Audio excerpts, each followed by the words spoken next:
મિત્રો, જે રીતે ગુજરાતમાં ખેડૂતોની પરિસ્થિતિ એ પોષણક્ષમ ભાવનો પ્રશ્ન હોય કે એની સામે જે ખેડૂતોની લાગત એટલે કે દવા, ખાતર, બિયારણ, ડીઝલ, ખેત ઓજાર એ મોંઘા થવા અને ખેત પેદાશના ભાવ ત્યાં ને ત્યાં રહેવા, બીજી બાજુ અતિવૃષ્ટિ હોય, કમોસમી વરસાદ હોય કે વાવાઝોડાનો માર હોય એટલે કે કુદરતી માર, અને એક બાજુ સરકાર લૂંટવી, એટલે એ માર તો ખેડૂતો સહન કરતા હતા જ, ઉપરથી ડુપ્લિકેટ દવા, ખાતર, બિયારણનો પણ ખેડૂતો માર સહન કરે. અને આ ઉપરાંત જે રીતે ટેકાના ખરીદીમાં કૌભાંડો થયા, ખેડૂતોની જમીન જબરજસ્તીથી જમીન સંપાદનમાં સરકાર બચાવે અને એમાં પણ ભાજપનો મળતિયો હોય તો એ જમીન રાતોરાત બિનખેતી જાહેરનામા પછી પણ કરી લે અને એને 1 મીટરના 2000 મળે. આ ખેડૂતનું ખેતર એને 20 રૂપિયા પર મીટર ના મળે. આ ખેડૂતનું ખેતર જે ભાજપનો મળતિયો છે તો એને 20000 પર મીટર ના મળે. એટલે આ રીતે જમીન સંપાદનની અંદર થતા ભ્રષ્ટાચાર, અને છેલ્લે જે રીતે વીજ કંપનીઓ અત્યારે રાક્ષસી મહાકાય વીજ કંપનીઓ સરકારના 4 હાથમાંથી લઈને આવી હોય અને ખેડૂતોના ખેતરમાં 1885 નો ટેલિગ્રાફ એક્ટ હોય, 2003 ના ઇલેક્ટ્રિસિટી એક્ટ હોય કે 2013 ના જમીન સંપાદનનો કાયદો હોય, તમામ કાયદાઓને નેવે મૂકી અને ખેડૂતના ખેતરમાં દાદાગીરીથી ઓન પેપર પોલીસ પ્રોટેક્શન 5 પોલીસનું હોય અને 500 પોલીસ એમના રક્ષણ માટે રાતોરાત આવી જાય. આ જે પરિસ્થિતિનું ગુજરાતમાં અત્યારે નિર્માણ થયું છે, ગુજરાતની અંદર જે વીજ લાઈનોના પ્રશ્નો છે એ કચ્છ, દ્વારકા અને જામનગરથી હજી તો શરૂઆત થઈ છે. ઢૂંઢિયો રાક્ષસ દરિયામાંથી બહાર નીકળી અને આખા ગુજરાતના ખેડૂતોની જમીન હડપ કરવા તરફ જે આગળ વધી રહ્યો છે, ત્યારે ગુજરાતના ખેડૂતો આ બધા જ પ્રશ્નોને સાથે લઈ અને આવનારા દિવસોમાં ગુજરાત કિસાન કોંગ્રેસ અને ગુજરાત કિસાન સંઘર્ષ સમિતિના માધ્યમથી 15 જૂને ગુજરાતના અલગ અલગ વિસ્તારોમાંથી, આમ વાવથરાથી, આમ સાબરકાંઠાથી, આમ અરવલ્લીથી, છોટાઉદેપુરથી, વાપી, વલસાડ, નવસારીથી, આમ સોમનાથથી, દ્વારકાથી અને આમ કોટેશ્વર, કચ્છથી ગુજરાતના ખેડૂતો ટ્રેક્ટરો લઈને નીકળશે અને 15 જૂને શાંતિપુરા સર્કલ પાસે એકઠા થઈ અને ત્યાંથી ગાંધીનગર સરકારને અલ્ટિમેટમ આપવા જશે અને સરકારને કહેશે કે સરકાર આ શાનમાં સમજી જાઓ, નહીતર આવનારા દિવસોમાં ગુજરાતના મજદૂરો હોય, કિસાનો હોય, બધા જ એક સાથે આવી અને ગાંધીનગરમાં ધામા નાખશે અને ત્યારે તમારી પાસે જવાબ આપવા માટે અઘરું થઈ પડશે. લાલજી ના આપણે બદલી જ નાખીએ.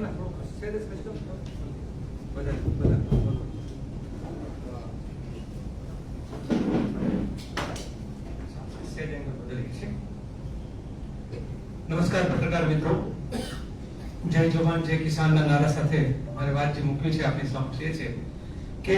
સરકાર હોય કે નેતાઓ હોય કહેતા હોય જગતનો તાત, પણ એને વારે વારે પડે છે સરકારની લાત. આ સરકારની લાત એ ખાતર બિયારણના ભાવની વાત હોય કે પછી ખાનદાન જે છે એના ભાવની વાત હોય. નરેન્દ્રભાઈ કહેતા કે ખેડૂતની આવક બમણી કરશું, ખર્ચા બમણા થયા અને આવક અડધી થઈ છે, ત્યારે ખેડૂત ચારે બાજુથી અત્યારે એક પ્રકારના સરકારની આયોજન વગરની અથવા તો જાણી જોઈને કરવામાં આવતી એક છેતરપિંડીના કારણે અને ષડયંત્રના કારણે અત્યારે ખેડૂત પીસાઈ રહ્યો છે. અદાણી, અંબાણી જેવી મોટી કંપનીઓ, મહાકાય કંપનીઓ અત્યારે ગુજરાત સરકારના મિનિસ્ટરો, આઈપીએસ ઓફિસરો, આઈએએસ ઓફિસરો અને દિલ્હીમાં બેઠેલા એમના આકાઓના તાકાતના બળે ખેડૂતની બેન દીકરીઓને ઢસડીને લઈ જવી, ખેડૂતના ખેતરોના તાળા તોડી દેવા, ખેડૂતને એરેસ્ટ કરવા, કોઈ પણ ભોગે કંપનીની જે લાઈનો નાખવાનો અત્યારે ચાલી રહ્યો છે બધાની સામે વિરોધ સાથે અને ગુજરાતના 56 લાખ ખેડૂતોનું માત્ર 96,000 કરોડનું દેવું છે, એ દેવા માફી માટે, વ્યાજબી ભાવ માટે, વીજળી માફ કરવા માટે તમિલનાડુ થી લઈ અને જમ્મુ કાશ્મીર સુધી ખેડૂતોને મફત વીજળી મળતી હોય તો પછી ગુજરાતના ખેડૂતોનો શું વાંક? આ 5 મુદ્દાઓને લઈને 15મી જૂન અમે લોકો એમ કહી છીએ, હવે તો એક જ જૂન, 15 જૂન 1111 ટ્રેક્ટર કિસાન કોંગ્રેસ અને કિસાન સંઘર્ષ સમિતિ લઈ અને ગાંધીનગર આવશે. મોટાભાગના લોકો એમ માનતા ગાંધીનગર આવશે એટલે વિધાનસભા ઘેરાવ, તો ના, અત્યારે કોઈ વિધાનસભા ઘેરાવ માટે કે એના માટે નહીં, પણ સરકારને કહેવા માટે કે અમે ખેડૂતો છીએ, અમે ધરતી ખેડીએ છીએ અને કણ નાખીને મણ પેદા કરીએ છીએ તો અમને એ પણ આવડે છે કે અમારા ખેતરમાં આવડ બાવડ જો ઉગે તો એને કેમ મૂળિયા હોતા ઉખેડી નાખવા એના માટે. તો આવનાર સમયમાં સરકારને ચેતવણી સાથે કે ખેડૂતોનું શોષણ બંધ કરો,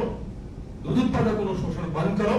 એ જ આ જગતના તાત ગણો છો તો જગતના તાત તરીકે એ લોકોને લાત ન પડે એ જોવાની જવાબદારી સરકારની છે. 15 જૂન તો પહેલું ટ્રેલર છે. એ પછી આવનાર સમયમાં આખા ગુજરાતમાં શું થશે જો સરકાર સાનમાં નહીં સમજે તો એ માટેનું જે છે ખેડૂતો ત્યાં એલાને જંગ જાહેર કરશે. આભાર, ધન્યવાદ.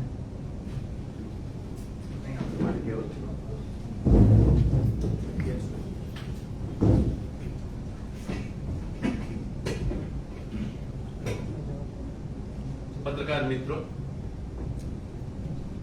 15મી જૂન 2026 ના દિવસે સમગ્ર ગુજરાતના 33 જિલ્લાઓમાંથી